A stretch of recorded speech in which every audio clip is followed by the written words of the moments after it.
आज हम पढ़ेंगे प्रायद्वीपीय पठार। ठीक है, तो सबसे पहले हम देखते हैं कि प्रायद्वीपीय पठार को कितने भागों में डिवाइड किया गया है।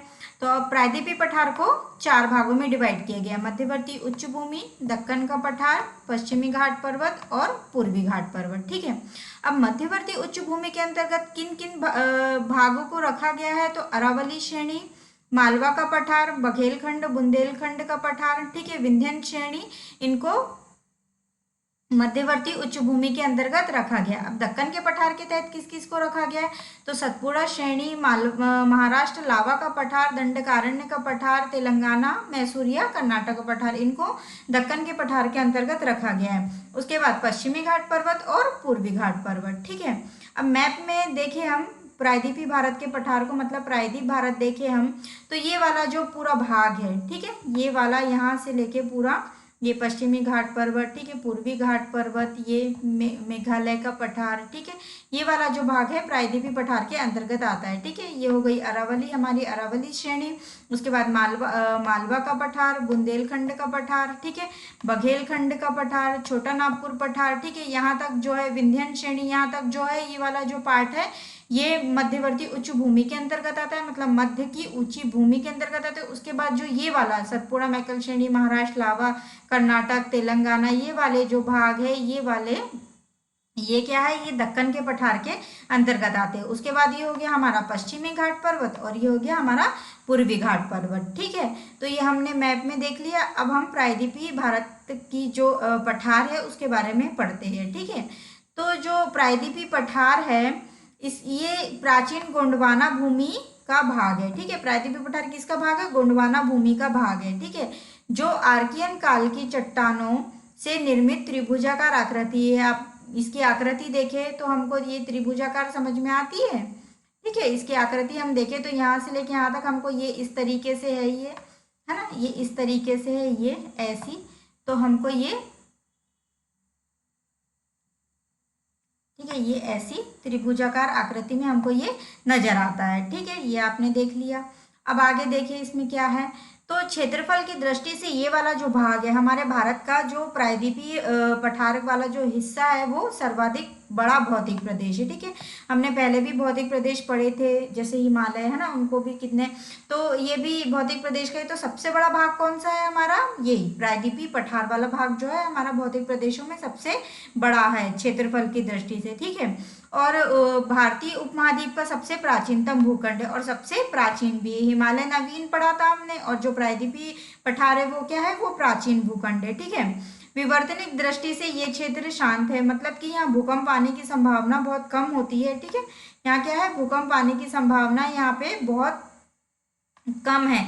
लेकिन जो लातूर और कोयना वाला जो क्षेत्र है ये महाराष्ट्र में पड़ता है। ठीक है, यहाँ पर भूकंप आए हुए हैं, इसलिए हम इनको, इसका अपवाद कहते हैं। ठीक है, सामान्यतः प्रायद्वीप की ऊंचाई पश्चिम से पूर्व की ओर कम है। अब हम ये कैसे कह सकते हैं कि जो प्रायद्वीपीय पठार है उसकी ऊंचाई पश्चिम से पूर्व की ओर कम है।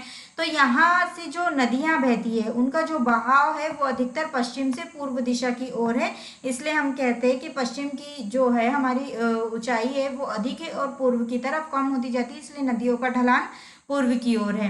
अपवाद स्वरूप कौन कौन सी नदी है, नर्मदा और ताप्ती। ठीक है, अब ये क्यों अपवाद है, क्यों, क्योंकि ये पूर्व से पश्चिम की ओर बहती है, ये बंगाल की खाड़ी की ओर ना बहते हुए ये अरब सागर की ओर बहती है। ठीक है, तो ऐसा क्यों होता है, क्योंकि ये भ्रंश घाटी से बहती है, क्योंकि भ्रंश का जो ढलान है वो पूर्व की ओर है। ठीक है, इसलिए ये पूर्व से पश्चिम दिशा की ओर बहती है। ठीक है, अब आगे देखें इसमें, तो सोन, चंबल और जो दामोदर नदियां हैं ये क्या है कि ये उत्तर पूर्व की ओर बहती है, इसलिए जो प्रायद्वीपीय पठार का उत्तरी जो भाग है हमारा, ठीक है, उसका जो ढाल है वो उत्तर की ओर है, फिर पूर्व की ओर हो गया है। क्यों, क्योंकि सोन जो है पहले उत्तर की ओर जाती है, ठीक है, उसके बाद गंगा नदी से मिलती है और पूर्व दिशा की ओर बहने लगती है, तो इसलिए हम ये कहते हैं कि इसका जो उत्तरी वाला जो भाग है प्रायद्वीपीय पठार का, उसका जो ढाल है वो उत्तर पूर्व की ओर है। ठीक है, दक्षिणी भाग का जो ढाल है वो पूर्व की, पश्चिम से पूर्व की ओर है। ठीक है, क्यों, क्योंकि जो गोदावरी कृष्णा नदी है ये सीधा पश्चिम की ओर से निकलती है और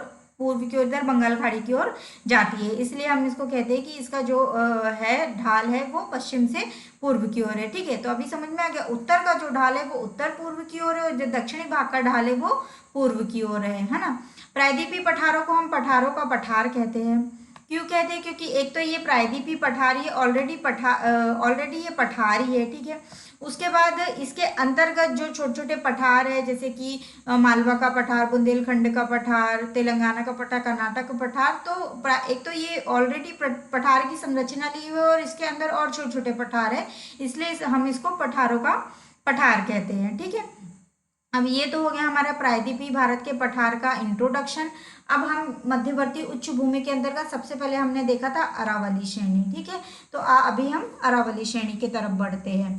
तो जो अरावली श्रेणी है ये पालनपुर, ठीक है, पालनपुर कहाँ पड़ता है? गुजरात में पड़ता है। तो ये पालनपुर से लेकर राजस्थान होकर, ठीक है, गुजरात से लेकर राजस्थान होते हुए दिल्ली तक लगभग 800 किलोमीटर की लंबाई में विस्तृत है। ठीक है, अरावली श्रेणी कितने किलोमीटर की लंबाई में विस्तृत है? लगभग 800 किलोमीटर की लंबाई में। और वो ये कितने राज्यों से होकर जा रही है? ये दिल्ली जो है केंद्र शासित है। ठीक है, बाकी ये गुजरात और राजस्थान से होते हुए दिल्ली होते हुए, ठीक है, कितने किलोमीटर में है? 800 किलोमीटर में है।